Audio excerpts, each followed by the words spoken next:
Chris Marshall, FAMinternational.com. It sounds intriguing. What do you guys do? We're a global risk management company.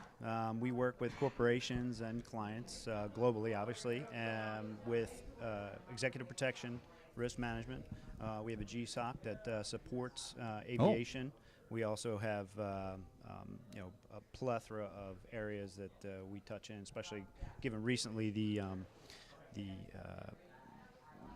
tragedies have been going on throughout the globe, really. Tell us about your GSOC. GSOC. Not a lot of companies don't have that, or they outsource. You got your own. That's a big deal. Yeah, absolutely. That's a key for us, especially it's manned 24/7, 365. We got a crew of usually 3 to 4 individuals. We have intel analysts on each shift. Oh. So we provide risk assessments, and that includes anywhere from aviation to hotels, airports.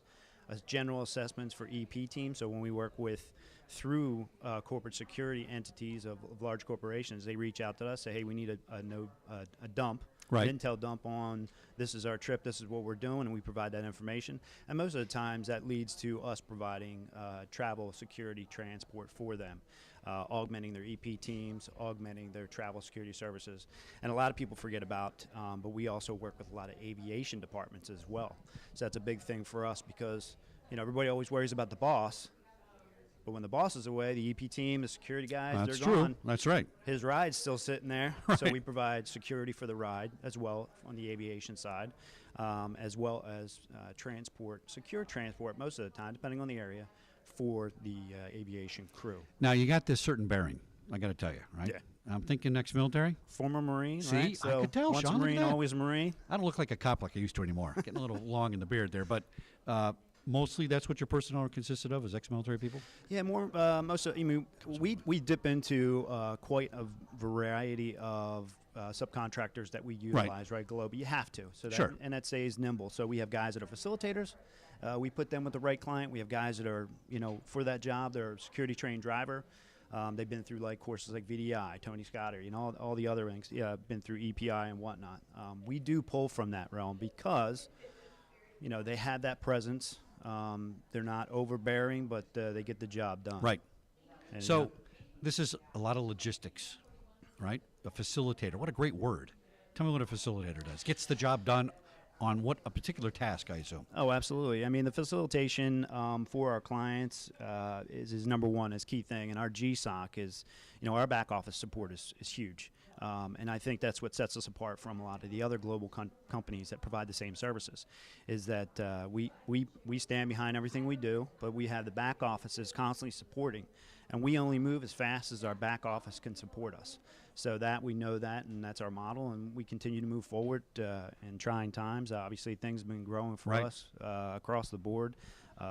Clients daily jumping over from other companies, as well as us providing information.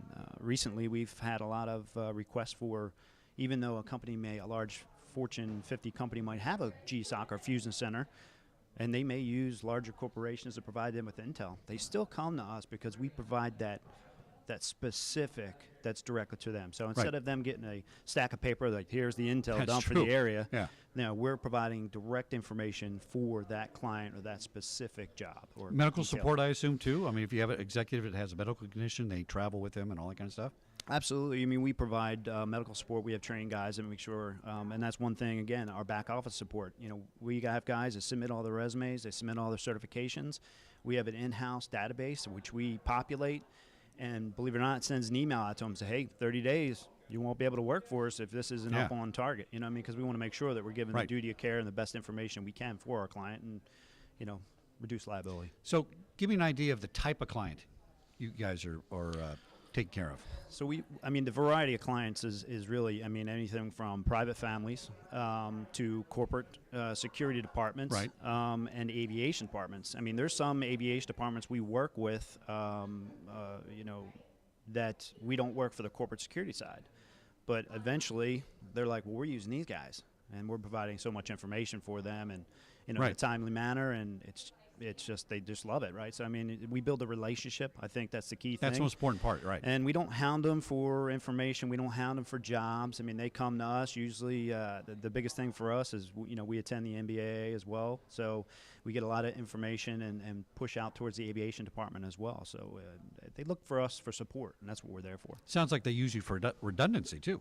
Oh, absolutely. Like as a backup, right? Because, Absolutely. again, to get that sliver of information that's just unique to them it can be the matter of life or death, really, literally. Yeah. Absolutely. I mean, and we use software just like everybody else does, right? There's situational social media software. So in our GSOC, we have that component as well. So we don't just throw a whole package at them. They ask us, they say, hey, look, what can you provide? We tell them, but we don't really push it on them. Hey, look, this is what we can provide. And usually it says, well, can you do this for us? Can you do this for us? And we'll tell them, well, we can't provide that service, but we work well in the industry, and we're through the industry, people know that. Well, if I can't do it, FAM will refer somebody, say, hey, look, we can't do that, but we have a company that Well, can. it's so important to be honest in this business, and so many people aren't. Oh, well. Oh, yeah, I'll take care of that for you. And they're, subcontracting, not telling clients about it. And if you break that trust of the business, that's it. Yeah. Tell me absolutely. what are your clients most concerned about? Is there some kind of number one thing that they're worried about nowadays in the world? I mean, some of our clients obviously are I said in the Fortune 50. So they're movers and shakers. They're global dominant. So they're going to the World Economic Forum, and just like the World Economic Forum, their risk is based on our risk. Social disruption, political instability, and so we follow that trend and keep on top of.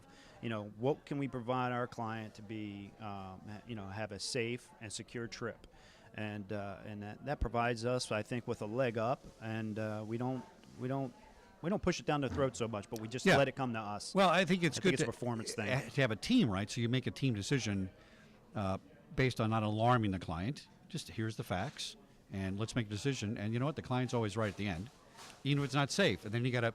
Behind the scenes, you got to take care of business and not let them know about it. That's important. Well, absolutely, and I think that's the biggest key to a successful business is relationship, partnership, and building a trust. And when our clients can come to us, which we've had, FAM's been in business for 20 plus years. Oh, good! I've been tasked that for 20 years. That's outstanding. 20 years, and we've slowly built a reputation. A lot of people don't know about FAM, but when you start asking around in the industry, they're like, wow, that's okay, I know FAM. And our CEO is actually Brian Leak, and a lot of people know, okay, Brian. Right. And, I know Brian. And then, it's a boutique company. Sometimes it's good to be behind the scenes and quiet with your clients. Absolutely. What keeps Chris Marshall awake at night? What do you worry about? Well, I mean, my favorite thing, obviously, is Secretary of State Mattis is like, I keep other people awake, but I wish that was the case on my end. My main thing is I worry about making sure that the clients are happy, right, and that we're providing the best service. That's what keeps me awake. Okay, that's excellent. But coming to these places and talking and getting the word out there a little bit more, and we're being a little bit more proactive in our area of social media and presence-wise. But otherwise than that, usually we just let the word speak for itself. That's excellent. Chris Marshall, FAMinternational.com. Thanks, Chuck. Thanks for coming on SecurityGuideTV.com on ASIS 2017 in Dallas, Texas. And Mr. Sean will be out and back in about 5 minutes with the next interview. Thanks for tuning in.